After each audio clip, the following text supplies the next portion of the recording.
Côte d'Ivoire, Abidjan Plateau le dimanche 5 novembre 2023, s'est tenue une conférence de presse organisée par l'Union des leaders pour la candidature du président Alassane Ouattara en 2025. Le thème, c'était la présidentielle 2025, les enjeux d'une nouvelle candidature du président Alassane Ouattara. Nous, différents leaders d'organisation, on avait décidé aujourd'hui de pouvoir créer l'Union des leaders pour la candidature du président Ouattara en 2025. Pourquoi l'Union des leaders pour la candidature du président Ouattara en 2025? C'est parce que nous estimons qu'aujourd'hui, le monde entier est dans un contexte global de crises. Il y a l'Ukraine, il y a Israël, il y a des crises vraiment en Afrique, même à la sous-région, à nos frontières.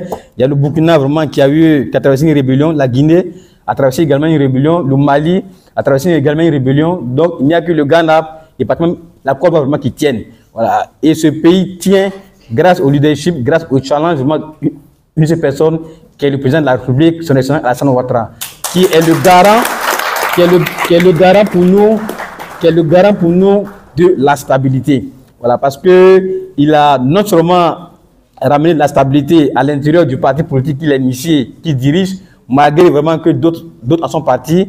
Donc il fait en sorte vraiment que la Côte d'Ivoire tienne debout et que le pays ne soit pas en crise et que le pays également, qu'on ne connaît pas des rébellions, on ne connaît pas également des terroristes et que les souverains vivent en tranquillité. Et qu'on est également dans une période où il y a un peu l'inflation partout dans le monde. Hein. Voilà. Mais avant même que ça arrive, le président de la République a anticipé là-dessus en faisant en sorte vraiment que les fonctionnaires, les travailleurs et agents de l'État vraiment puissent avoir les conditions de vie améliorées. Quand l'augmentation du SMIC en permettait également d'avoir des 13e mois, en permettait également de faire en sorte que les salaires puissent augmenter. Donc, c'est un monsieur vraiment qui a de la vision, qui s'est anticipé. Et donc, nous pensons que pour l'une des raisons pour laquelle ce mouvement a été créé, c'est que le président de la République, il est le seul pour leur garant de la stabilité en Côte d'Ivoire. Donc, on veut demander ici vraiment qu'en 2025, que tout le monde vraiment puisse s'aligner derrière la candidature, parce qu'on a certainement besoin quand même, tantôt d'autres ont évoqué des questions du passage générationnel, mais nous, on a besoin vraiment du passage à une nouvelle génération, on a besoin vraiment qu'il y ait un passage en douceur. On a besoin qu'il y ait un passage en douceur, et puis surtout pour des questions de développement économique du pays. Parce que depuis 2010, il a pris des rênes du pouvoir dans les conditions vraiment que nous savons tous, il a fait en sorte que la Côte d'Ivoire soit debout. Donc la Côte d'Ivoire, sur le président Ouattara, malgré la crise vraiment qui est passée en 2010, tient toujours sa première place de leader dans la sous-région. Donc il voudrait vraiment qu'on puisse l'acclamer vraiment pour ça. Et puis les nombreux chantiers vraiment qui ont été entrepris depuis que le président a pris les rênes du pouvoir, Abidjan a commencé à se transformer.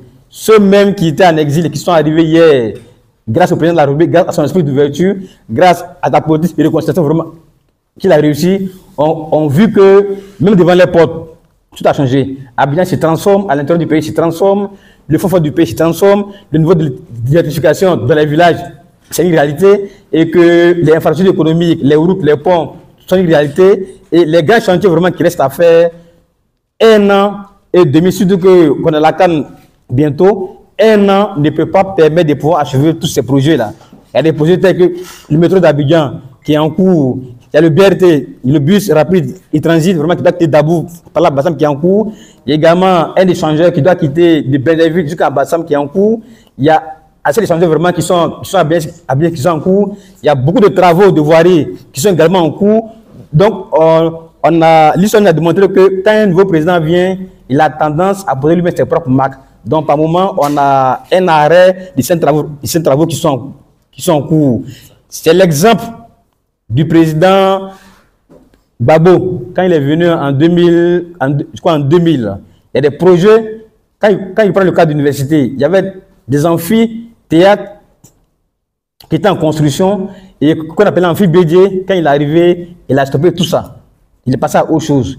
Donc, on veut vraiment que le président de la République, étant donné que le délai qui est en cours là, les 1 an, ne peut pas permettre de pouvoir finir ces travaux. Donc, on veut vraiment qu'il puisse avoir une seconde confiance des Ivoiriens et surtout que la constitution ivoirienne qu'on a aujourd'hui lui permet de briguer à la magistrature suprême pour 2025 pour qu'il puisse continuer et achever l'œuvre de bâtir le pays vraiment qu'il entamait.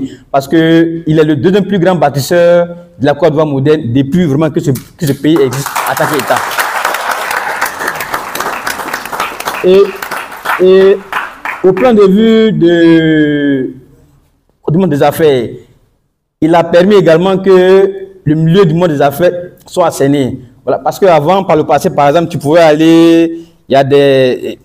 Si tu vois aujourd'hui en Côte d'Ivoire, grâce à sa politique, 40% des entreprises qui ont été créées là, c'est 40% des entreprises qui ont été créées par les jeunes de moins de 35 ans. Voilà, donc avec lui, il permet aux jeunes vraiment de être en valeur et puis également vraiment, et faire en sorte vraiment que le monde des affaires soit assaini.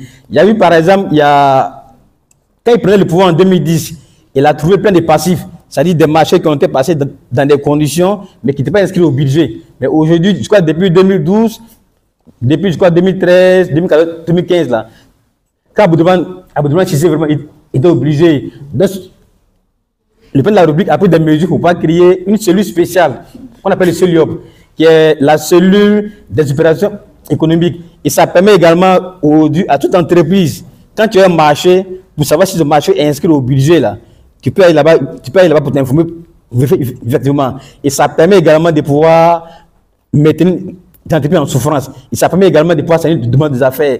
Et que le climat économique aujourd'hui, la Côte d'Ivoire est favorable et beaucoup de pays sont en train de venir investir dans ce pays. Que ce soit des Chinois, des Japonais, que ce soit également des Français. Donc, le milieu des affaires en Côte d'Ivoire est aujourd'hui dense, grâce au leadership vraiment qu'il a incarné. Donc, c'est pour tout ça que nous souhaitons vraiment que on estime pour nous, non pas que les 1 an qui restent ne seront pas en mesure pour pouvoir achever tous les travaux. Voilà, donc on veut vraiment que tout ce qu'il a initié comme projet puisse achever d'ici 2030 et que d'ici là, on pourrait avoir le passage en douceur d'une nouvelle génération. Je vous remercie.